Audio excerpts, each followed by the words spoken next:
8% മുകളിലുള്ള പണപ്പെരുപ്പ് ആരോഗ്യകരമാണ്. കാരണം വേറെ മാജിക്കാറിൻ്റെ കൂട്ടൊന്നും കൊണ്ടുവരാൻ പറ്റില്ല, നോട്ടടിക്കാൻ പറ്റില്ല, ഇന്ന നടപടി ഉണ്ടാവുക. അപ്പോൾ ഇന്നത്തെ ദിവസം ഞാൻ ഇരിക്കുന്നതിന് വലിയ മാനസികമായ ബുദ്ധിമുട്ട് അനുഭവിച്ചുകൊണ്ടാണ്. ഇന്നലെ വൈകിട്ട് കത്ത് വന്നു, അടുത്ത 3 മാസത്തേക്ക് കിട്ടേണ്ട 6000 കോടി കട്ട് ചെയ്ത് പോയി എന്ന് പറഞ്ഞു കഴിഞ്ഞാൽ ഉണ്ടാകുന്ന പ്രശ്നം അറിയാമല്ലോ. ആർക്കും പിടിച്ച് നിൽക്കാൻ പറ്റുന്നൊരു ബുദ്ധിമുട്ടുള്ള ഒരു കാര്യമാണ്.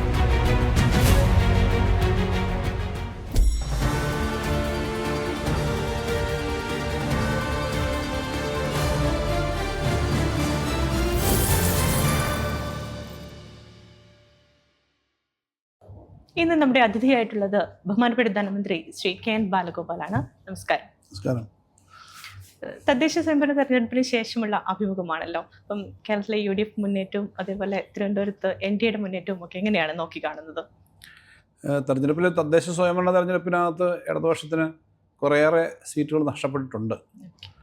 ടെക്നിക്കലി സംസ്ഥാനത്തെ പഞ്ചായത്തുകൾ എടുത്തു കഴിഞ്ഞാൽ ഭൂരിപക്ഷമുണ്ട്. LDFന് 7 ജില്ലാ പഞ്ചായത്തുകളുണ്ട്. പിന്നെ പഞ്ചായത്തുകളുടെ കാര്യത്തിനകത്തും കൂടുതലുണ്ടെന്ന് പറയാം. ഞാൻ ആ ടെക്നിക്കൽ കാര്യങ്ങളിൽ പറയുന്നില്ല. എന്നാൽ LDFന് കിട്ടേണ്ടത്ര സീറ്റുകൾ കിട്ടിയില്ല എന്നാണ് ഞാൻ വിശ്വസിക്കുന്നത്. LDF ഗവൺമെൻറ് ചെയ്ത പ്രവർത്തനങ്ങൾ, ജനങ്ങളുടെ പക്ഷത്ത് നിന്ന് ചെയ്ത ധാരാളം കാര്യങ്ങളുണ്ട്.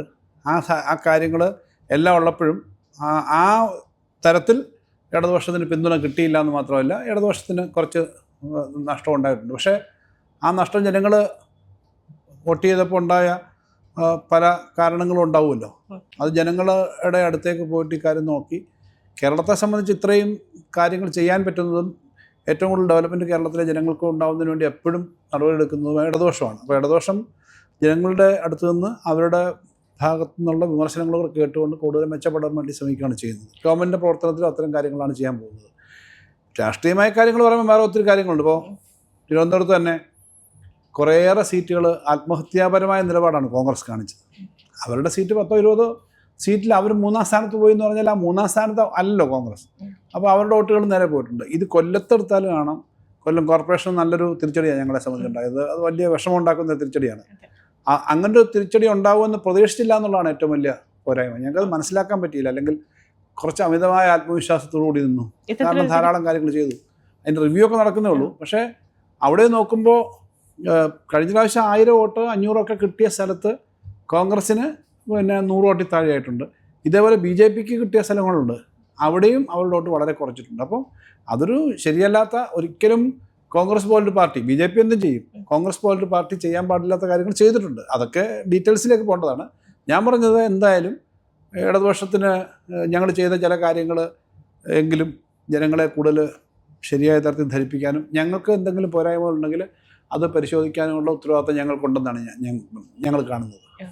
അടുത്ത തെരഞ്ഞെടുപ്പിൽ ഭരണ തുടർച്ച പ്രതീക്ഷിക്കുന്നുണ്ടോ? തീർച്ചയായിട്ടും ഞങ്ങൾ ഭരണ തുടർച്ച ഉണ്ടാകണം എന്നാണ് ഞങ്ങൾ ആഗ്രഹിക്കുന്നു. അതനുസരിച്ച് ആത്മാർത്ഥമായ പ്രവർത്തനം നടത്തിയിട്ടുണ്ടെന്നാണ് പ്രതീക്ഷിക്കുന്നത്. കേരളത്തിലെ ഈ ഒരു കാലഘട്ടത്തിൽ ഏറ്റവും കൂടുതൽ കേന്ദ്രത്തിൻ്റെ ശ്വാസം മുട്ടിക്കൽ സാമ്പത്തിക രംഗത്തും ഭരണരംഗത്തും അനുഭവിച്ചൊരു ഗവൺമെൻറ്റാണ്. പക്ഷേ അങ്ങനെ ചെയ്തിട്ട് പോലും ഇന്ത്യയിലെ ഏറ്റവും മെച്ചപ്പെട്ട തരത്തിലേക്ക് ഭരണനിർവഹണം എത്തിക്കാൻ കഴിഞ്ഞ ഒരു സ്റ്റേറ്റാണ് എന്നുള്ള പ്രത്യേകതയുണ്ട്. ഇപ്പോൾ ഇന്ന് തന്നെ പത്രത്തിൽ വാർത്ത വന്നു, ഈ മാതൃമരണ നിരക്ക് ഇന്ത്യയിൽ ഏറ്റവും കുറവുള്ളത് കേരളമാണ്. ശിശുമരണ നിരക്ക് ഏറ്റവും കുറവുള്ളത് കേരളമാണ്. പെർ ക്യാപിറ്റ ഇൻകത്തിൻ്റെ കാര്യത്തിൽ നമുക്ക് നല്ല മുന്നേറ്റമുണ്ട്. അടിസ്ഥാന സൗകര്യങ്ങളുടെ കാര്യത്തിനകത്ത് നിങ്ങൾ ഫിനാൻഷ്യൽ കാര്യങ്ങൾ നോക്കുന്ന ഒരു മീഡിയ എന്ന നിലയിൽ നിങ്ങൾക്കറിയാം ധാരാളം മാറ്റമുണ്ട്. അപ്പോൾ ഈ മാറ്റങ്ങളും ജനങ്ങൾക്ക് കൂടുതലായിട്ടുള്ള മെച്ചം കിട്ടാൻ വേണ്ടി ഒത്തിരി കാര്യങ്ങൾ ചെയ്തിട്ടുണ്ട്. പക്ഷേ ആ ചെയ്ത കാര്യങ്ങൾക്കൊപ്പം തന്നെ സാമൂഹ്യ സേവന രംഗത്ത് അടിസ്ഥാന പെൻഷൻ തുടങ്ങിയ കാര്യങ്ങളൊക്കെ നമ്മൾ ചെയ്തിട്ടുണ്ട്. പക്ഷേ അതുകൊണ്ട് മാത്രം കാര്യമില്ല. ജനങ്ങളുടെ വിശ്വാസം കൂടുതൽ ആർജിക്കാനുള്ള പ്രവർത്തനം കൂടുതൽ നടത്തിക്കൊണ്ട് കേരളത്തെ വലിയ ഒരു, നമ്മുടെ എല്ലാം കേരളമാണ്, അതിനുവേണ്ടി നല്ലൊരു മാറ്റം ഉണ്ടാകാൻ വേണ്ടിയുള്ള ശ്രമങ്ങൾ ഞങ്ങൾ നടത്തുമെന്ന് ബോധ്യപ്പെടുത്തി ജനങ്ങളുടെ പിന്തുണ ആർജിച്ച് വീണ്ടും ഒരു ഗവൺമെൻറ് വരും എന്നാണ് ഞങ്ങൾ ആഗ്രഹിക്കുന്നത്. വരാൻ കഴിയും, ജനങ്ങളുടെ പിന്തുണ കിട്ടുമെന്ന് പ്രതീക്ഷിക്കുന്നു. ധനമന്ത്രി എന്ന നിലയിൽ ഏറ്റവും അധികം സംതൃപ്തി തോന്നിയ സന്ദർഭങ്ങൾ ഏതൊക്കെയാണ്? അല്ലെങ്കിൽ ഏതെങ്കിലും നിർണായക തീരുമാനങ്ങൾ എടുത്തു പറയാനുള്ളത് എന്തൊക്കെയാണ്? ഏറ്റവും സംതൃപ്തി തോന്നിയെന്ന് പറഞ്ഞാൽ ഈ 4-4.5 വർഷക്കാലവും എല്ലാ ദിവസവും ഏതെങ്കിലും തരത്തിലുള്ള സാമ്പത്തികമായ പ്രതിസന്ധി കേന്ദ്രം ഉണ്ടാക്കുന്നുണ്ടായിട്ടുണ്ട്. സംസ്ഥാനം ഉണ്ടാകുന്നതല്ല. ഇതുവരെ ഉണ്ടായിരുന്ന ധനകാര്യമന്ത്രിമാരെക്കാളും ഏറ്റവും അധികം, അല്ലെങ്കിൽ ഗവൺമെൻറ്റുകളെക്കാളും ഏറ്റവും അധികം ബുദ്ധിമുട്ട് വന്നത് ഈ ഗവൺമെൻറ്റാണ്. കേന്ദ്രത്തിൻ്റെ നിലപാട് കാരണം ഫിസ്ക്കൽ ഫെഡറലിസം എന്ന് പറഞ്ഞ സാധനം പോയി. ടാക്സ് പിരിക്കാനുള്ള അവകാശം മൊത്തം പോയി. GST വന്നു. ആ GST റേറ്റ് അവരുടെ ഇഷ്ടം പോലെ മാറ്റി. അതിൻ്റെ ഭാഗമായിട്ട് വലിയ ഇൻകം കുറഞ്ഞു. ബോറോയിങ്ങിന് കടമെടുക്കാനുള്ള പരിധിയിൽ വലിയ വെട്ടിക്കുറവ് വന്നു. 1.25 ലക്ഷം കോടി, 1,25,000 കോടി രൂപയുടെ കുറവാണ് കടമെടുക്കാനുള്ള പരിധി മാത്രം 5 വർഷം കൊണ്ട് കുറഞ്ഞത്. ധനകാര്യ കമ്മീഷൻ്റെ വന്നു. ഇങ്ങനെയെല്ലാം വന്നു. ഇപ്പോൾ ഇന്നത്തെ ദിവസം ഞാൻ ഇരിക്കുന്നതിന് വലിയ മാനസികമായ ബുദ്ധിമുട്ട് അനുഭവിച്ചുകൊണ്ടാണ്. ഇന്നലെ വൈകിട്ട് കത്ത് വന്നു, കേരളത്തിന് ഈ ക്വാർട്ടറിൽ എടുക്കാനുണ്ടായിരുന്ന സാധാരണഗതി കാൽക്കുലേഷന് അകത്തുണ്ടായിരുന്ന 10,000 കോടി പ്ലസ് മറ്റു പല കടമുണ്ട് എടുക്കാവുന്ന. ഇതൊക്കെ ലിമിറ്റിനകത്തുള്ളതാണ്. അതിൽ 5,900 കോടി രൂപ കട്ട് ചെയ്തു. എന്ന് പറഞ്ഞാൽ അടുത്ത 3 മാസത്തേക്ക് കിട്ടേണ്ട 6,000 കോടി കട്ട് ചെയ്ത് പോയി എന്ന് പറഞ്ഞു കഴിഞ്ഞാൽ ഉണ്ടാകുന്ന പ്രശ്നം അറിയാമല്ലോ. ആർക്കും പിടിച്ച് നിൽക്കാൻ പറ്റുന്നൊരു ബുദ്ധിമുട്ടുള്ള ഒരു കാര്യമാണ്. അത്തരം പ്രതിസന്ധികളിലാണ് കേരളം മുന്നോട്ട് വന്നത്. ഇന്ത്യയിലെ ഏറ്റവും മെച്ചപ്പെട്ട തരത്തിൽ തന്നെ കാര്യങ്ങൾ ചെയ്യാൻ നമുക്ക് കഴിഞ്ഞിട്ടുണ്ട്. അതൊരു വലിയ സന്തോഷം ഉണ്ടാക്കുന്ന കാര്യമാണ്. അവിടെയാണ് ഏറ്റവും സാധാരണക്കാരുടെ ചികിത്സാ പദ്ധതി കാരുണ്യ 42 ലക്ഷം കുടുംബങ്ങൾക്ക് വളരെ 5 ലക്ഷം രൂപ വരെ ചികിത്സ കൊടുക്കുന്ന പദ്ധതി കൃത്യമായി നടപ്പിലാക്കുകയാണ്. 19,000 20,000 മേജർ സർജറി ഒരു മാസം ഈ കാരുണ്യം നടക്കുന്നുണ്ട്. അങ്ങനെ കാര്യങ്ങൾ നടക്കുന്നു. ഈ പറഞ്ഞ ക്ഷേമ പെൻഷൻ്റെ കാര്യം, ഇതൊക്കെ കുടിശ്ശികയില്ലാതെ നമുക്ക് കൊടുക്കാനൊക്കെ കഴിയുന്നു. പക്ഷേ എല്ലാ ദിവസവും ഈ ബുദ്ധിമുട്ടുണ്ടായിട്ട് നമുക്ക് പിടിച്ചിരിക്കാൻ പറ്റുന്നു. അത് ഒരു ചെറിയ കാര്യമല്ല. ഇതെല്ലാം ചെയ്തുകൊണ്ടാണ് ഇപ്പം മെഡിസപ്പ് പോലെ കേരളത്തിൽ മാത്രമുള്ള ഇൻഷുറൻസ് പദ്ധതിയൊക്കെ ഉണ്ട്. പക്ഷേ ഇതെല്ലാം സന്തോഷം നൽകുന്നതാണ്. അതേസമയം അത്രയേറെ സ്ട്രെസ്ഫുള്ളുമാണ് ഈ കേന്ദ്രത്തിൻ്റെ സമീപനം. കേന്ദ്ര കടമെടുപ്പ് പരിധി കുറച്ചിട്ടുണ്ട്. അതേപോലെ അടുത്തിടെ നമ്മുടെ തൊഴിലുറപ്പ് പദ്ധതിയിൽ കൊണ്ടുവന്നിട്ടുള്ള മാറ്റങ്ങൾ എങ്ങനെയാണ് സംസ്ഥാനത്തെ ബാധിക്കുക? തൊഴിലുറപ്പ് പദ്ധതി കൊണ്ടുവന്ന മാറ്റം എന്ന് പറഞ്ഞു കഴിഞ്ഞാൽ രാജ്യത്തെ വല്ലാതെ ബാധിക്കും. കാരണം ഈ കാർഷിക മേഖല വലിയ പ്രതിസന്ധി ഉണ്ടായ ഒരു ഘട്ടത്തിലാണല്ലോ ഈ തൊഴിലുറപ്പ് പദ്ധതി എന്ന് പറഞ്ഞ സംഗതി 2009 വന്നത്. അതിനുശേഷം അത് വളരെ നന്നായിട്ട് നടന്നു. ധാരാളം ആളുകൾക്ക് ജോലി കിട്ടി. കേരളത്തിൽ തന്നെ 10-13 ലക്ഷം കുടുംബങ്ങൾ അതിൽ തന്നെ ഡിപ്പെൻഡ് ചെയ്തിട്ടുണ്ട്. ഇത് ഈ നമ്മുടെ പരമ്പരാഗത വ്യവസായ മേഖല, കശുവണ്ടി, കയറ്, കൈത്തറി ഒന്നും ഇപ്പോൾ ഇല്ല, പഴയതുപോലെ ഇല്ല, വളരെ ചെറുതായിട്ട്. ആ മേഖലയിൽ തൊഴിലുണ്ടായിരുന്ന ഗ്രാമീണ സ്ത്രീകൾ, പുരുഷന്മാരും പിന്നെ കൃഷിയിലുണ്ടായിരുന്നവർ, ഇവരെല്ലാം ഡിപ്പെൻഡ് ചെയ്യുന്നതാണ് ഇന്ത്യയിലാകെ. അത് കേന്ദ്രം വല്ലാതെ വെട്ടിക്കുറയ്ക്കുക എന്ന് പറഞ്ഞാൽ അതിനർത്ഥം അങ്ങേയറ്റം ദാരിദ്ര്യം നമ്മുടെ ഗ്രാമപ്രദേശങ്ങളിൽ വർദ്ധിക്കും. സംസ്ഥാനം 40% എടുക്കണമെന്ന് പറഞ്ഞാൽ സംസ്ഥാനങ്ങളുടെ പണം മൊത്തം വെട്ടി അവർ കൊണ്ടുപോകണം. പിന്നെ ഇതുകൂടെ വെട്ടിക്കഴിഞ്ഞാൽ എങ്ങനെ ജനങ്ങൾ ജീവിക്കും? ഏറ്റവും വലിയ കൊള്ളയാണ് ഇതുവഴി നടക്കുന്നത്. സാധാരണക്കാരുടെ പോക്കറ്റിൽ നിന്ന് ഉള്ള പണം അവർക്ക് കൊടുക്കാൻ അർഹതപ്പെട്ടതാണ്. നിങ്ങൾക്ക് ഞങ്ങൾ തരണോ എന്ന് കേന്ദ്രം ചോദിച്ചാൽ ആരും അവരുടെ കയ്യിൽ നിന്നെടുത്ത് കൊടുക്കുന്നതല്ല. സംസ്ഥാനം ജനങ്ങൾക്ക് കൊടുക്കുന്ന നമ്മുടെ കയ്യിൽ നിന്നെടുത്ത് കൊടുക്കുന്നതല്ലോ. നമ്മളിത് ചെയ്ത് ജനങ്ങളിൽ നിന്ന് തന്നെ ടാക്സ് പിരിച്ചിട്ടോ പലതരത്തിലാണല്ലോ കൊടുക്കുന്നത്. അപ്പോൾ എല്ലാവർക്കും നിലനിൽക്കാൻ പറ്റുന്ന സാമ്പത്തിക നയം വേണം. ആ നയം അല്ലെങ്കിൽ വല്ലാത്ത അവസ്ഥയിലേക്ക് രാജ്യം പോകും. കേരളയിൽ ഉൾപ്പെടെയുള്ള പദ്ധതികൾ യാഥാർത്ഥ്യമാവുമോ? കഴിഞ്ഞ ബജറ്റിൽ പ്രഖ്യാപിച്ച പദ്ധതികൾ കേരളയിൽ ആ തരത്തിൽ നടത്തുന്നതിന് ചില പ്രായോഗിക ബുദ്ധിമുട്ടുണ്ടെന്ന് കഴിഞ്ഞ ദിവസം മുഖ്യമന്ത്രി പറഞ്ഞിരുന്നല്ലോ. അത് കേന്ദ്ര ഗവൺമെൻറ്റിൻ്റെ അനുവാദം കൊണ്ടാണ്. പക്ഷേ കുറച്ചുകൂടി തെക്ക് വടക്ക് കണക്ടിവിറ്റി കുറച്ചുകൂടെ ഫാസ്റ്റ് ആക്കാനുള്ള സംവിധാനങ്ങൾ കൊണ്ടുവരണമെന്നാണ് ഗവൺമെൻറ് ആലോചിക്കുന്നത്. അതിനുള്ള സ്റ്റെപ്പുകളൊക്കെ നോക്കുന്നുണ്ട്. ഞാൻ കഴിഞ്ഞ ബഡ്ജറ്റിൽ പറഞ്ഞത് തിരുവനന്തപുരം മെട്രോയും കോഴിക്കോടും ഒക്കെയാണ്. തിരുവനന്തപുരം മെട്രോയ്ക്കൊക്കെയുള്ള അതിവേഗത്തിലുള്ള കാര്യങ്ങൾ നടക്കുന്നു. കൊച്ചി മെട്രോ കൂടുതൽ നമ്മൾ എക്സ്റ്റെൻഡ് ചെയ്ത് പോകുന്നുണ്ട്. അതിൻ്റെ സൗകര്യം കൊച്ചിയിലും ആ വ്യത്യാസമുണ്ട്. ഇപ്പം തൃപ്പൂണിത്തറ ഭാഗത്തുനിന്ന് കളമശ്ശേരി ഭാഗത്തേക്ക് പോകണമെങ്കിൽ വളരെ പെട്ടെന്ന് ചെല്ലാൻ പറ്റുന്ന സൗകര്യമായിട്ടുണ്ട്. ഇനിയിപ്പോൾ അത് എയർപോർട്ടിലേക്ക് വരെയൊക്കെ പോകണം എന്നുള്ളതാണല്ലോ കൺസെപ്റ്റ്. ആലുവ വരെ ഉണ്ട്.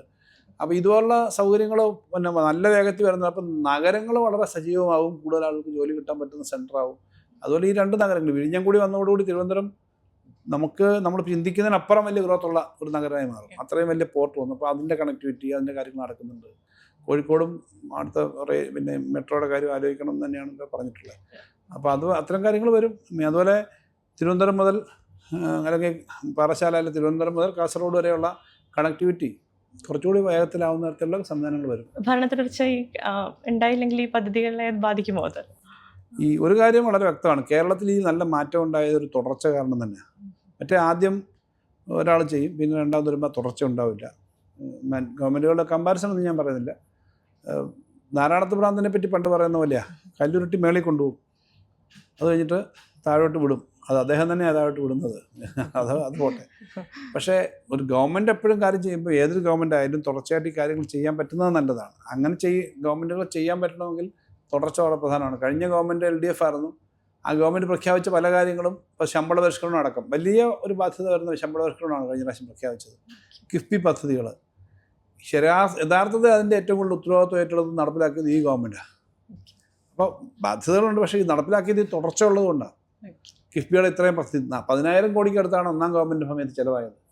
ഏകദേശം 40,000 കോടിയോളം രൂപ ഈ 30 മേളിൽ ഈ ഗവൺമെൻറ് സമയത്ത് ചിലവായി കിഫ്ബി മാത്രം. ശമ്പള പരിഷ്കരണത്തിനും മറ്റു കാര്യങ്ങളും എല്ലാം കൂടെ 30,000 കോടി അഡീഷണൽ ബർഡൻ വന്നു. ഒറ്റയടിക്ക് 35,000 കോടിയോളം രൂപയാണ് ഒന്നാം പിണറായി സർക്കാരിൽ നിന്ന് രണ്ടാം പിണറായി സർക്കാരിൻ്റെ ആദ്യ വർഷം വന്നത്. പക്ഷേ അതിൽ നിന്ന് പുറകോട്ട് പോകാതെ വീണ്ടും മുന്നോട്ട് വരുന്ന തരത്തിൽ തന്നെയാണ് നമ്മൾ കാര്യങ്ങൾ ചെയ്യുന്നത്. സംസ്ഥാനത്തിന്റെ പണപ്പെരുപ്പം ഉയർന്ന നിരക്കിലാണല്ലോ. കഴിഞ്ഞ ദിവസം നവംബറിലെ CPI ഇൻഫ്ലേഷൻ വന്നപ്പോൾ 8% പണപ്പെരുപ്പം ഉയർന്നിട്ടുണ്ട്. മറ്റ് സംസ്ഥാനങ്ങളുമായിട്ട് താരതമ്യം ചെയ്യുമ്പോൾ കൂടുതലാണ്. എന്താണ് കാരണം? ഈ പണപ്പെരുപ്പം നോക്കുന്നത് പലപ്പോഴും നമ്മൾ ഇവിടുത്തെ ചില പ്രത്യേകമായിട്ട് എടുക്കുമ്പോൾ നേരത്തെ തന്നെ ചില വാർത്തകൾ വന്നിരുന്നു. ഫുഡ് ഐറ്റംസ്, വെളിച്ചെണ്ണയ്ക്ക് ഇടയ്ക്ക് വില കൂടിയല്ലോ, മാംസം, പിന്നെ ഇതുപോലെ നമ്മൾ അങ്ങനെ കോസ്റ്റ്ലി ആയിട്ടുള്ള ഐറ്റങ്ങളുണ്ട്. പിന്നെ ചില ഇൻഡെക്സസിനകത്ത് ഗോൾഡും മറ്റു ചില സാധനങ്ങളും വരുമെന്ന് പറയുന്നത്. അപ്പോൾ നമ്മളെ സംബന്ധിച്ച് നമ്മുടെ ഈ കൺസെപ്ഷൻ നല്ല ഇച്ചിരി ഹൈ എൻഡ് സാധനങ്ങൾ ഉൾപ്പെടെ മേടിക്കുന്നുണ്ട്. ഒട്ടും പണപ്പെരുപ്പം ഇല്ലയെന്ന് ഞാൻ പറയുന്നില്ല, അല്പമൊക്കെ ഇല്ലയെന്നല്ല. പക്ഷേ നമ്മുടെ കോമൺ മാൻ ഗുഡ്സ്, സാധാരണ മനുഷ്യൻ മേടിക്കുന്ന സിവിൽ സപ്ലൈസിൽ കിട്ടുന്ന മറ്റ് സാധനങ്ങളിൽ പൊതുവായ മാർക്കറ്റ് സംവിധാനം, ഓണത്തിന് പോലും അബണ്ടൻറ്റ് സപ്ലൈ ഉണ്ടായിരുന്നു, ഇഷ്ടംപോലെ സാധനം ഉണ്ടായിരുന്നു, പിന്നെ വലിയ കുറവ് വന്നിട്ടില്ല എന്നെല്ലാവരും പറയുന്നുണ്ടല്ലോ. അപ്പോൾ അത് നമ്മൾ ഉറപ്പാക്കുന്നുണ്ട്, പബ്ലിക് ഡിസ്ട്രിബ്യൂഷൻ സിസ്റ്റം. എന്നാൽ ഈ ഇൻഫ്ലേഷൻ്റെ എടുക്കുന്ന യാഡ് സ്റ്റിക്കുകളിൽ ചിലത് വരുന്നതിൻ്റെ കാര്യം വരും. എന്നാൽ കേരളത്തിലാകെ വിലക്കയറ്റമാണെന്നൊരു ഫീലിംഗ് ഇല്ല, പച്ചക്കറി മുതൽ ഏറ്റവും മറ്റ് സാധനങ്ങൾ വരെ.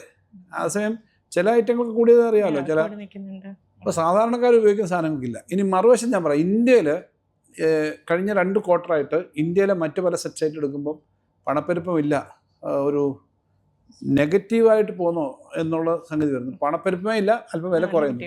കണ്ടിന്യൂസ് ആയി വില കുറയുമ്പോൾ എക്കണോമിസ്റ്റുകൾ പറയുന്നൊരു കാര്യം, ഈ പൊതുവിൽ കമ്പളം നോക്കുമ്പോൾ അതൊരു റിസഷൻ ട്രെൻഡാണ്. നിങ്ങൾക്ക് ഡിമാൻഡ് 2 തരത്തിൽ ഇഷ്ടംപോലെ സപ്ലൈ വന്നു, വില കൺട്രോൾ ചെയ്യുന്നു, സബ്സിഡി കൊടുക്കുന്നു, വില നിയന്ത്രിച്ചു വെക്കുന്നു. മറ്റൊന്ന് സാധനങ്ങൾ പിന്നെ ഇഷ്ടംപോലെ വരുന്നു, പ്രൊഡക്ഷൻ കൂടിയാലും വില കുറയും. പക്ഷേ അങ്ങനെയൊന്നും ഇല്ലാത്ത സമയത്ത് വില കുറയണമെങ്കിൽ എന്താ കാര്യം? മേടിക്കാൻ ആളില്ലെങ്കിൽ വരും. പർച്ചേസ് കുറഞ്ഞാൽ വില കുറയും. ഇന്ത്യയിലെ പല സ്റ്റേറ്റുകളിലും അങ്ങനെ അവസ്ഥ വരുന്നതെന്ന് ആശങ്ക വരുന്നുണ്ട്. ഇപ്പം തൊഴിലില്ലായ്മ, രൂക്ഷമായിട്ടുള്ള മറ്റ് പ്രധാന സാമ്പത്തിക തകർച്ച, ഇതിന്റെ ഭാഗമായിട്ടൊരു എക്കണോമിക് റിസഷൻ വരുന്നു എന്നുള്ള സംശയം ചിലർ പറയുന്നുണ്ട്. പരിശോധിക്കേണ്ടതാണ്. നെഗറ്റീവ് ഇമ്പാക്ട് ചില സംസ്ഥാനങ്ങളിൽ അപ്പം അമിതമായ വിലക്കയറ്റം ഉണ്ടായിട്ടില്ല കേരളത്തിൽ എന്നാണ് എൻ്റെ അഭിപ്രായം. ഇന്നാളത്തെ സ്റ്റഡി റിപ്പോർട്ട് വന്നപ്പോഴത്തേക്ക് നമ്മൾ പ്രധാനമായും നമ്മുടെ പിന്നെ ഫുഡിൻ്റെ ഓയിലും മറ്റു കാര്യങ്ങളൊക്കെ ഉണ്ടല്ലോ, മാംസവും മത്സ്യത്തിനൊക്കെ ചിലപ്പോൾ കൂടാം. പക്ഷെ പൊതുവിൽ നമ്മുടെ കമ്പോളത്തിൽ നിങ്ങൾ സാധനം മേടിക്കാൻ പോകുമ്പോൾ അമിതമായ വിലക്കയറ്റം വന്നിട്ടുണ്ടോ? മറ്റ് ഉത്പാദിപ്പിക്കുന്ന സംസ്ഥാനങ്ങളെക്കാളും ചില വില കുറഞ്ഞ് ഇവിടെ കിട്ടുന്നുണ്ട്. ഇപ്പോൾ തക്കാളിയും ഉള്ളിയും പോലെയൊക്കെയുള്ള മറ്റ് സ്ഥലങ്ങളിൽ നിന്ന് വരുന്ന കാര്യം നോക്കിയോ, പലപ്പോഴും ആ വിലക്കയറ്റം വരുന്നില്ല, ദുർവഹമായ അവസ്ഥയിലേക്ക് കാര്യങ്ങൾ വരുന്നില്ല, ആളുകൾക്ക് ഇൻകം വർദ്ധിക്കുന്നതനുസരിച്ച് വന്നിട്ടില്ല. 8% മുകളിലുള്ള പണപ്പെരുപ്പം ആരോഗ്യകരമാണ് അല്ല, ആരോഗ്യകരമാണെന്നല്ല ഞാൻ പറഞ്ഞ, അത് ചില 10 സാധനം ഇത് എടുക്കുമ്പോഴേ മനുഷ്യന് കൂടുതൽ മേടിക്കുന്ന 8 എണ്ണത്തിനോ 7 എണ്ണത്തിനോ അത് വന്നിട്ടില്ല. കുറച്ച് 1-2 വെളിച്ചെണ്ണയുടെ കാര്യത്തിൽ നമുക്കറിയാം, ഒരിക്കൽ വന്നിരുന്നു. വെളിച്ചെണ്ണ നമ്മൾ സബ്സിഡി ഇത് കൊടുത്തിരുന്നു, കമ്പോളത്തിൽ കൂടിയിരുന്നു. അങ്ങനല്ലാതെ പ്രകടമായ സാധനങ്ങൾക്ക് വില കൂടുന്ന തരത്തിലേക്കുള്ള കംപ്ലൈൻറ്റുകൾ വന്നിട്ടില്ല നമ്മൾ നോക്കുന്നു. ജൂലൈ വരെയുള്ള കണക്കനുസരിച്ചായിട്ട് 4.8 ലക്ഷം കോടി രൂപയാണ് നമ്മുടെ കടം. മുൻ വർഷങ്ങളുമായിട്ടുള്ള ഒരു കമ്പാരിസൺ എടുത്ത് നോക്കിയാൽ നമ്മുടെ GSDP കടം അനുപാതം കുറയുന്ന ഒരു പ്രവണതയുണ്ട്. കടമെടുപ്പ് പരിധി കുറഞ്ഞു എന്നതിനപ്പുറം സർക്കാർ സ്വീകരിച്ച ഏതെങ്കിലും നടപടികൾ ഈ കടം കുറയ്ക്കാൻ സഹായകരമായോ? കടത്തിൻ്റെ വർധനയിൽ നമ്മൾ വളരെയേറെ മെച്ചപ്പെട്ടു, കുറഞ്ഞു. വാസ്തവത്തിൽ 4.8 കോടി ഇല്ല, 8 ലക്ഷം കോടി ഇല്ല. ഇപ്പോൾ അവരുടെ ഔദ്യോഗിക കണക്കും നമ്മുടെ വന്ന കണക്കനുസരിച്ചിട്ട് ജൂലൈ അല്ല, ഈ മാർച്ച് അവസാനം വരെ ആകുമ്പോൾ പോലും 4.8 ആവില്ല, 4.7 ലാക്ക് ആവും. ഇത് ഈ സമയത്തല്ല, 3 ലക്ഷത്തിൽ നിന്നാണ് 4.7 വന്നത്. അതായത് സാധാരണഗതിയിൽ ഓരോ 5 വർഷം കൂടുമ്പോഴും 90%, 100% കടം ഡബിൾ ചെയ്യും. അത് ഇക്കണോമി വളരുന്നതിനനുസരിച്ചിട്ടാണ്. GSDPയുടെ കണക്കനുസരിച്ച് അങ്ങനെ എടുക്കാൻ പറ്റാറുണ്ട്. പക്ഷേ ഇപ്പോൾ അത് 60% വന്നിട്ടുള്ളൂ. അപ്പം ആ ഒരു കുറവ് നമ്മുടെ ടോട്ടൽ ബോറോയിങ് വന്നിട്ടുണ്ട്. അതുകൊണ്ട് തന്നെ റിസർവ് ബാങ്കിൻ്റെ കണക്കുകളിൽ പറഞ്ഞു കേരളം 1 among 5 സ്റ്റേറ്റ്സ് ആണ് ഏറ്റവും ബെറ്റർ ആയിട്ടുള്ള ഇമ്പ്രൂവ്മെൻറ്റ് വന്നതിനകത്ത്. ആ മെച്ചമൊക്കെ വന്നിട്ടുണ്ട്. പക്ഷേ അതേസമയം ന്യായമായ കാര്യങ്ങൾ എടുക്കാൻ സമ്മതിക്കുന്നില്ലാത്ത പ്രശ്നം കൂടെ നമ്മൾ നേരിടുന്നുണ്ട്. ഈ കടത്തിൻ്റെ ഉൾപ്പെടെ നിങ്ങൾക്ക് എന്തൊക്കെ വരുമാനം? ഒന്ന് ടാക്സ്, തനത് വരുമാനം, ടാക്സ് ആൻഡ് നോൺ ടാക്സ്, സെൻറ്ററിൽ നിന്ന് കിട്ടേണ്ട ഡിവിസീവ് പൂളിൽ കിട്ടേണ്ട അല്ലെങ്കിൽ നമുക്ക് ഇവിടുന്ന് കളക്ട് ചെയ്തതിൻ്റെ വിഹിതം, മൂന്നാമത് ബോറോയിങ്. ഈ കാര്യത്തിൽ ബോറോയിങ്ങിനും സെൻട്രൽ വിഹിതത്തിനും വലിയ വെട്ടിക്കുറവാണ്. അപ്പോൾ അതിൻ്റെ ഒരു പശ്ചാത്തലത്തിൽ ആ ബുദ്ധിമുട്ടുള്ളപ്പോൾ പോലും നമ്മുടെ കടം നിയന്ത്രിച്ച് നിർത്താൻ പറ്റിയിട്ടുണ്ട്. ആദ്യത്തെ സാമൂഹ്യ പെൻഷൻ 500 രൂപ വർദ്ധിപ്പിച്ചിരുന്നു. അപ്പം ഇത് ശരിക്കും പെൻഷൻ കമ്പനിക്ക് ബാധ്യതയായിട്ടുണ്ടോ? തീർച്ചയായിട്ടും പെൻഷൻ കമ്പനി എന്ന് പറഞ്ഞാൽ ഒരു ഇൻ്റർമീഡിയറ്റ് സംവിധാനമാണ്. അത് പണം എടുത്തിട്ട് ഒരിക്കലും ഈ സിസ്റ്റത്തിന് തടസ്സം വരാതെ ചെയ്തുകൊണ്ടിരിക്കുന്നതാണ്. പെൻഷൻ കമ്പനിക്ക് ബാധ്യത വരത്തില്ല, സംസ്ഥാന സർക്കാർ കൊടുക്കുകയാണ്. നേരത്തെ അവർക്ക് സർവീസ് ചാർജൊക്കെ കിട്ടും. പെൻഷൻ കമ്പനി ഡയറക്റ്റായിട്ട് ഈ ബാധ്യത വഹിക്കുമല്ലോ, ഗവൺമെൻറ് അങ്ങോട്ട് കൊടുക്കുകയാണല്ലോ ചെയ്യുന്നത്. അത് കൊടുത്തു കഴിഞ്ഞാൽ ഗവൺമെൻറ് റീപേ ചെയ്യും. അങ്ങനെയാണ് അതിൻ്റെ മോഡൽ. പെൻഷൻ കമ്പനിയുടെ കടബാധ്യത കുറയ്ക്കാൻ സർക്കാരിൻ്റെ കുറഞ്ഞിട്ടുണ്ട്. ഞങ്ങൾ വന്ന കാലത്ത് ഉണ്ടായിരുന്നതിനേക്കാളും കടബാധ്യത കുറച്ചിട്ടുണ്ട്. റീപേയ്മെൻറ്റ് ധാരാളം നടത്തിയിട്ടുണ്ട്. എന്ന് പറഞ്ഞാൽ ബഡ്ജറ്റിൽ നിന്ന് പൈസ കൊടുത്തിട്ടുണ്ട് അർത്ഥം. ഇപ്പോൾ കുടിശ്ശികയായിരുന്നല്ലോ ഉണ്ടായിരുന്നത്, 5 മാസത്തെ കുടിശ്ശിക ഉണ്ടായിരുന്നു കഴിഞ്ഞ വർഷം. അതിപ്പം 0 കുടിശ്ശികയായി, മുഴുവൻ കൊടുത്തു 2000 വർദ്ധിപ്പിച്ച് കൊടുക്കുകയും ചെയ്തു. കേന്ദ്ര സർക്കാർ GST നടപ്പാക്കിയതിന് ശേഷം സംസ്ഥാനത്ത് ഏറ്റവും അധികം നഷ്ടമുണ്ടായിരിക്കുന്നത് ഏതൊക്കെ മേഖലകളിലാണ്? GST നടപ്പിലാക്കിയതിന് ശേഷമുള്ള നഷ്ടം എന്ന് പറഞ്ഞാൽ, നേരത്തെ നമുക്ക് എല്ലാത്തിനും സെയിൽ ടാക്സ് ഉണ്ടായിരുന്നു. മദ്യത്തിനും പെട്രോളിനും ഡീസലിനും അല്ലാതെ ഇപ്പോൾ ഒന്നിനും സ്വന്തമായിട്ട് GST മേടിക്കാൻ പറ്റില്ല. അപ്പോൾ ഇത് മൊത്തം സെൻട്രൽ പോളിലേക്ക് പോയി. പണ്ട് ഇവിടെ കളക്ട് ചെയ്യുന്ന മുഴുവൻ നമുക്ക് തന്നെ കിട്ടുമായിരുന്നു. പിന്നെ പുതിയൊരു ടാക്സ് ഏർപ്പെടുത്താനുള്ള അവകാശം നമുക്കായിരുന്നു. പുകയിലയുടെ ടാക്സ് എപ്പോഴും കൂട്ടും, കാരണം പുകയില ഇസ് എ സിൻ ഗുഡ്, കുഴപ്പമുള്ള സാധനമാണ്. അപ്പോൾ അങ്ങനെ ടാക്സ് കൂട്ടാനൊക്കെയുള്ള അവകാശം ഉണ്ടായിരുന്നു. ഇതിപ്പോൾ മൊത്തം ടാക്സിൻ്റെ അവകാശം സെൻട്രലിലേക്ക് പോയി, നമുക്കൊരു അവകാശമില്ല. അതുകൊണ്ട് ഈ GST സമ്പ്രദായം എന്ന് പറഞ്ഞാൽ സ്റ്റേറ്റുകളെ മുച്ചൂടെ മുടിക്കുകയാണ് ചെയ്തത്. ഈ അഭിപ്രായം ഞാൻ ഇപ്പോഴല്ലേ പറഞ്ഞു, ഞാൻ പാർലമെൻറ്റ് മെമ്പർ ആയിരുന്നു GST നടപ്പിലാക്കുമ്പോൾ. അന്ന് ഞങ്ങളുടെ പാർട്ടിയുടെ ഡിസെൻറ്റ് കൊടുത്തിട്ടുള്ളതാണ്, ഇത് ശരിയല്ല. ഇതിപ്പോൾ എല്ലാ സ്റ്റേറ്റും മനസ്സിലാക്കിക്കൊണ്ടിരിക്കുക. വലിയ തോതിൽ സംസ്ഥാനങ്ങളെ തകർക്കാണ് GSTയുടെ ഇവരുടെ പരിഷ്കാരം. ഏകദേശം എത്ര കോടി വരുമാന നഷ്ടമാണ് GST മൂലം? ഇപ്പോൾ ഏറ്റവും ഒടുവിൽ റേഷണലൈസേഷൻ എന്നൊരു സാധനം വന്നല്ലോ, അത് ഇന്ത്യയിലെ എല്ലാ സ്റ്റേറ്റിനെയും ബാധിക്കും. കേരളത്തിലുണ്ടായ ഉണ്ടാകുന്ന നഷ്ടം നമ്മൾ കണക്ക് കൂട്ടിയപ്പം നമ്മുടെ ഗുലാത്ത് ഇൻസ്റ്റിറ്റ്യൂട്ട് നടത്തിയൊരു സ്റ്റഡിയിൽ 8,000 കോടി മുതൽ 10,000 കോടി വരെ ഒരു വർഷം നഷ്ടമുണ്ടാകും. കിട്ടിക്കൊണ്ടിരിക്കുന്നത് 35,000 കോടിയാണെന്ന് മനസ്സിലാക്കി. ഈ നഷ്ടം മറികടക്കാൻ സർക്കാരിന്റെ ഭാഗത്തു നിന്ന് എന്തെങ്കിലും നടപടികൾ? സർക്കാരിന് വേറെ മാജിക്കാറിന്റെ കൂട്ടൊന്നും കൊണ്ടുവരാൻ പറ്റില്ല, നോട്ടടിക്കാൻ പറ്റില്ല.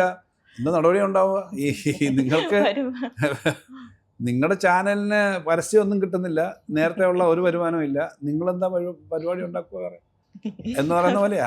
ഈ ഇൻകത്തിനൊരു സോഴ്സ് വേണം. അത് ടാക്സ് കളക്ട് ചെയ്യാനേ പറ്റുന്നില്ലെങ്കിൽ പിന്നെ കിട്ടേണ്ടത് കിട്ടുന്നില്ല, എങ്ങനെ കൊടുക്കും? അതൊരു വലിയ പ്രശ്നമാണ്. നമ്മൾ തനതായിട്ട് നമ്മൾ ടാക്സ് ഇൻക്രീസ് ചെയ്തിട്ടുണ്ട്, വരുമാനം വർദ്ധിപ്പിച്ചിട്ടുണ്ട്. നമുക്ക് ഞാൻ ചുമതല ഏറ്റെടുക്കുന്ന വർഷം നമുക്ക് 54,000 ആയിരുന്നു, 54,000 കോടിയായിരുന്നു ഒരു വർഷം ടാക്സും നോൺ ടാക്സും കിട്ടിയത്. ഇപ്പോൾ അത് 95,000. ഈ വർഷം അത് 1,00,000 കോടി കഴിയും.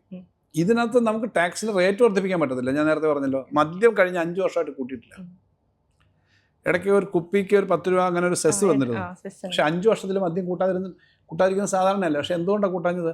ഡ്രഗിൻ്റെ ഒരു വലിയ പ്രശ്നം വന്നല്ലോ. മയക്കുമരുന്നുകൾ വല്ലാതെ വർദ്ധിക്കുന്നു, മദ്യം വില കൂടുന്നതുകൊണ്ട് അത് വരുന്നു എന്നൊരു ആരോപണം വന്നതുകൊണ്ട് നമ്മൾ തൊട്ടിട്ടില്ല. പെട്രോളിനും ഇതേപോലെ 5 വർഷമായിട്ട് പൊതുവിൽ വില വന്നിട്ടില്ല. ഒരിക്കലും ഒരു സെസ് മറ്റോ നമ്മൾ ഏർപ്പെടുത്തിയല്ല, ഒന്നും ചെയ്തിട്ടില്ല. അപ്പോൾ നമ്മൾ അതിന് കൂട്ടാൻ പറ്റില്ല. GST നമ്മളല്ല നിശ്ചയിക്കുന്നത്, അതിന് കൂട്ടിയിട്ടില്ല, അത് കുറഞ്ഞു.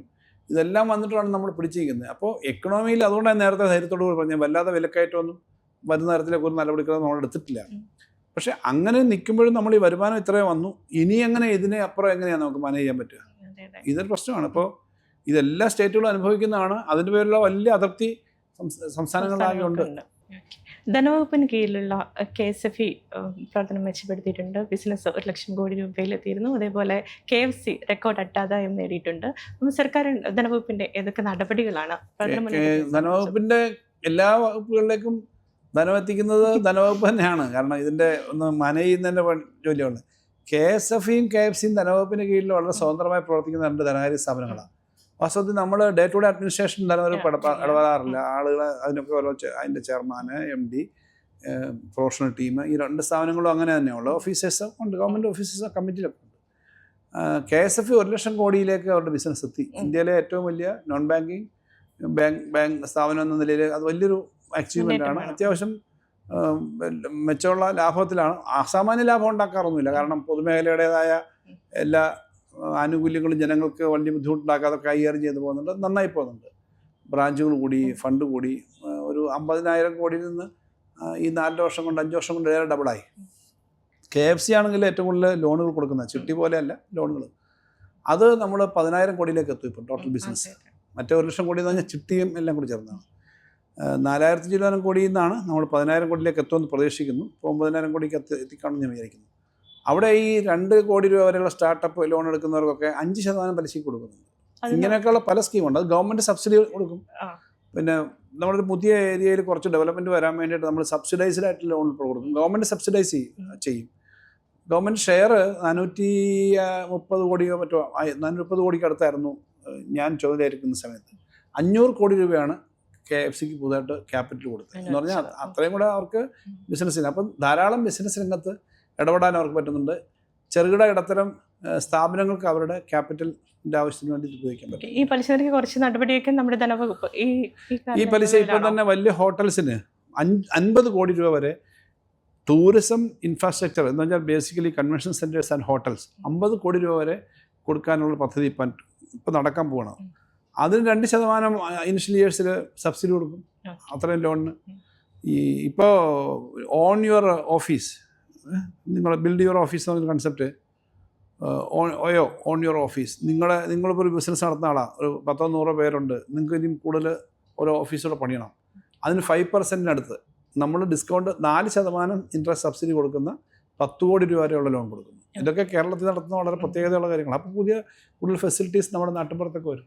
ഇതൊക്കെ ബിസിനസ്സുകളിൽ അഫക്റ്റ് ചെയ്യുന്നുണ്ട്. ഇത് പുതിയ ബിസിനസ് ഇപ്പം നമ്മുടെ പല റീജിയണൽ പ്ലേസസിലും ഈ ബിസിനസ്സുകളുണ്ട്. ഇങ്ങനെ ഇപ്പോൾ ചാലക്കുടിയിൽ ഒരു IT പാർക്കുണ്ട്, ജോബിൻ ആൻഡ് ജിസ്മി, ഭാര്യയും ഭർത്താവും അവർ തുടങ്ങിയത് 150 പേരുണ്ട്. അവരുടെ പുതിയ ക്യാമ്പസ് നാളെ ഉദ്ഘാടനം ചെയ്തു. ഞാൻ പോയിരുന്നു അവിടെ. നമ്മുടെ സുൽത്താൻ ബത്തേരി പോലുള്ള സ്ഥലങ്ങളിൽ, മണ്ണാർക്കാട് പോലുള്ള സ്ഥലങ്ങളിൽ, ഞാൻ പറഞ്ഞ അരീക്കോട് പോലുള്ള സ്ഥലങ്ങളിൽ, ഇപ്പം കൊട്ടാരക്കര എൻ്റെ മണ്ഡലമാണ്, കൊട്ടാരക്കരയിലുണ്ട്, മാവേലിക്കലുണ്ട്, പല സ്ഥലത്തും ഇത്തരം ലോക്കലായിട്ടുള്ള IT പാർക്കുകളും മറ്റു സ്റ്റാർട്ടപ്പ് സ്ഥാപനങ്ങളൊക്കെ വരുന്നുണ്ട്. അതിന് പശ്ചാത്തലമുണ്ട് കേരളത്തിൽ. അത് ചെയ്യാൻ നമുക്ക് പറ്റും. അത്രയും ഒരു കോൺഫിഡൻസോടുകൂടി നമ്മുടെ പുതിയ തലമുറ വരുന്നുണ്ട്. ഇനിയും ധാരാളം കാര്യങ്ങൾ അങ്ങനെ വരും എന്നാണ് ഞാൻ മനസ്സിലാക്കുന്നത്. 27 പൊതുമേഖലാ സ്ഥാപനങ്ങൾ ലാഭത്തിലായിട്ടുണ്ട്. അപ്പം അതേപോലെ KSEBയുടെ ഒക്കെ കടബാധ്യത ഉയരുന്നുണ്ട്. അപ്പം ഇതിൻ്റെ കടം കുറച്ച് കൊണ്ടുവരാൻ സർക്കാർ സ്വീകരിക്കുന്ന നടപടികൾ എന്തൊക്കെയാണ്? ഇല്ല, നമ്മുടെ ധനകാര്യ സ്ഥാപനങ്ങളും പൊതുമേഖലാ സ്ഥാപനങ്ങളും വളരെ പ്രൊഫഷണലായി മാനേജ് ചെയ്യണം എന്നുള്ള ഏറ്റവും പ്രധാനപ്പെട്ട കാര്യം. അത് ചെയ്യാൻ പറ്റുമല്ലോ. ബിസിനസ് നാട്ടിന് പറ്റുന്ന ന്യായമായ തരത്തിലുള്ള ബിസിനസ്സുകളൊക്കെ ചെയ്ത് അത് മുന്നോട്ട് പോകുക. അതിൻ്റെ ഭാഗമായിട്ടാണ് ഈ പൊതുമേഖലാ സ്ഥാപനങ്ങൾ മെച്ചപ്പെടുന്നത്. KSFയും KFC മാത്രമല്ല, KSIDC, KMML, കെൽട്രോൺ, ഇങ്ങനെ ധാരാളം സ്ഥാപനങ്ങളുണ്ട്. നല്ലതുപോലെ ഇത് ചെയ്യാനുള്ള സാധ്യത ഉണ്ട്, കൂടി വരികയാണ്, ചെയ്യാൻ പറ്റും. കിഫ്ബിയുടെ പുതിയ റവന്യൂ മോഡൽ നമ്മൾ പറഞ്ഞ കിഫ്ബി വാസ്തവത്തിൽ അത് കടമെടുത്തിട്ട് പ്ലാൻ സർക്കാർ ചെയ്യുന്ന പോലെ ചെയ്യുന്നൊരു മോഡലല്ല നമ്മൾ ഉദ്ദേശിക്കുന്നത്. കിഫ്ബി റവന്യൂ ഉണ്ടാക്കുന്ന ചെയ്യുന്നതിനും ആ ഇൻവെസ്റ്റ്മെൻറ്റ് തിരിച്ചു കിട്ടുന്ന തരത്തിലേക്കുള്ള പദ്ധതികളാണ് പ്ലാൻ ചെയ്യുന്നത്. അതനുസരിച്ച് കാര്യങ്ങൾ ചെയ്യാൻ ശ്രമിച്ചുകൊണ്ടിരിക്കുക. അടുത്ത തെരഞ്ഞെടുപ്പിന് മുമ്പായിട്ട് ഇടക്കാല ബജറ്റ് വരുവാണല്ലോ, എന്തായിരിക്കും അജണ്ട? ഒറ്റ അജണ്ടേ ഉള്ളൂ, കേരളത്തിൻ്റെ ഫ്യൂച്ചറാണ്, കേരളത്തിൻ്റെ ബെറ്റർ ഫ്യൂച്ചറാണ്. കേരളത്തിൻ്റെ പുതിയ തലമുറയ്ക്ക് നല്ല ബെനിഫിറ്റ് ഉണ്ടാക്കുന്ന, പഴയ തലമുറയ്ക്ക് നല്ലതുണ്ടാകുന്ന, ഇന്ത്യയിലെ ഏറ്റവും കൂടുതൽ ആയുസ് കിട്ടുന്ന സംസ്ഥാനങ്ങളിലൊന്നാണ്. പിന്നെ വളരെ എഡ്യൂക്കേഷൻ്റെ കാര്യത്തിലും മറ്റു കാര്യത്തിലൊക്കെ വലിയ ഡെവലപ്മെൻറ്റ് ചരിത്രം നമുക്കുണ്ട്. നമ്മുടെ ജിറിയാട്രിക് പോപ്പുലേഷൻ കൂടിക്കൊണ്ടിരിക്കുന്നു, പുതിയ തലമുറയിൽ ജനസംഖ്യ കുറയുന്നു. ഇതെല്ലാം അഡ്രസ്സ് ചെയ്യാൻ പറ്റുന്ന, ഭാവിയിലേക്ക് ഏറ്റവും കൂടുതൽ നമ്മുടെ ആളുകൾക്ക് ഇവിടെ തന്നെ നിന്ന് ജോലി ചെയ്യാൻ പറ്റുന്ന, പുറത്തേക്ക് പോയിട്ടുള്ള ആളുകൾ ഉൾപ്പെടെ, മറ്റ് സംസ്ഥാനക്കാരുള്ള, മറ്റ് രാജ്യക്കാർ ഉൾപ്പെടെയുള്ള ആളുകൾ കേരളത്തിനകത്തേക്ക് വന്ന് ജോലി ചെയ്യാൻ പറ്റുന്ന ഒരു കേരളമാണ് നമ്മൾ സ്വപ്നം കാണുന്നത്. അത് കൂടുതൽ ശക്തമാക്കാൻ പറ്റുന്ന എല്ലാ നിലപാടുകളും സംസ്ഥാന ഗവൺമെൻറ്റിൻ്റെ ബഡ്ജറ്റിലും നിലപാടുകളിലെല്ലാം കാണും. ഏറ്റവും നല്ല ഒരു സംസ്ഥാനം, ഇന്ത്യക്കും ലോകത്തിനും മാതൃകയായ ഒരു സംസ്ഥാനം എന്ന നിലയിൽ ഇവിടെ വികസനം, എല്ലാവർക്കും പറ്റുന്ന ജീവിതം, അത് പറ്റുന്നൊരു സംസ്ഥാനമാക്കാൻ വേണ്ടിയിട്ടാണ് നമ്മളെല്ലാം ശ്രമിക്കേണ്ടത്. ഞങ്ങളെന്തായാലും അത് തന്നെയാണ് ആഗ്രഹിക്കുന്നത്. അതിനനുസരിച്ചിട്ടായിരിക്കും എല്ലാ നിലപാടുകളും ഉണ്ടാവുക. എല്ലാ കാര്യവും ബഡ്ജറ്റ് ഉൾപ്പെടെ എല്ലാം. ബഡ്ജറ്റിന് വേറെ കേരളത്തിൻ്റെ കടബാധ്യത, ഉയരുന്ന പണപ്പെരുപ്പം, കേന്ദ്ര സർക്കാർ നടപടികൾ, ഇതിനെക്കുറിച്ചൊക്കെ ധനമന്ത്രി തന്നെയാണ് നമ്മളോട് വ്യക്തമാക്കിയത്. Thank you.